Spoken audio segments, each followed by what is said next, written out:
जय श्री महाकाल शेतकरी मित्रांनो आजच्या भागामध्ये आपण बघणार आहोत टरबूज खरबूज इतर भाजीपालाची आंतरमशागत कशी करावी। आतापर्यंत आपण टरबूज खरबूज लावत आलेलो आहोत, पण रिव्हिजन करून घेऊया। शेतकरी मित्रांनो, जेव्हा आपण क्षेत्र तयार करतो तेव्हा आडी उभी खोल नांगरटी करून घ्या। नांगरटी करून रोटा एकदम बारीक मारा, बारीक करा ती माती। बारीक माती केल्यामुळे गागर चांगला पडतो आणि गागर चांगला पडला म्हणजे ती माती मल्चिंगला चांगली लागते। चला तर मग बघूया आपण। आडी उभी खोल नांगरटी केली, त्यानंतर रोटा बारीक केला।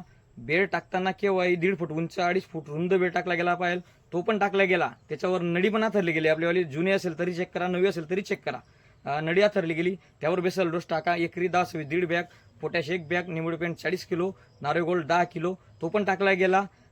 बेसल डोस पण टाकला गेला आपल्याला। त्याच्यावर मल्चिंग आथरण्याचा टाइम आला, मल्चिंग आथरून पण दिली आपण। त्याला गागर पण चांगला होता म्हणून त्याला माती पण चांगली लागली। माती चांगली लागून शेतकरी मित्रांनो, जर 6 बेड टू बेड अंतर आहे 6 फुटाचं घेतलं आपण, तर आपलं होलचं अंतर हे 1.25 किंवा 1.5 फुटाचं झालंच पाहिजे। कारण जर 6 फुटाचं अंतर असेल तर 1.25 फुटामध्ये जेव्हा लागवड होते तेव्हा एकरी बियाणं फक्त आपलं 5 ते 6 हजार बियाणं लागलं पाहिजे। शेतकरी मित्रांनो, ह्या भागामध्ये आपण आंतरमशागत कशी करावी हे पाहिलं। पुढील भागात आपण लागवड कशी करावी हे बघूया। धन्यवाद।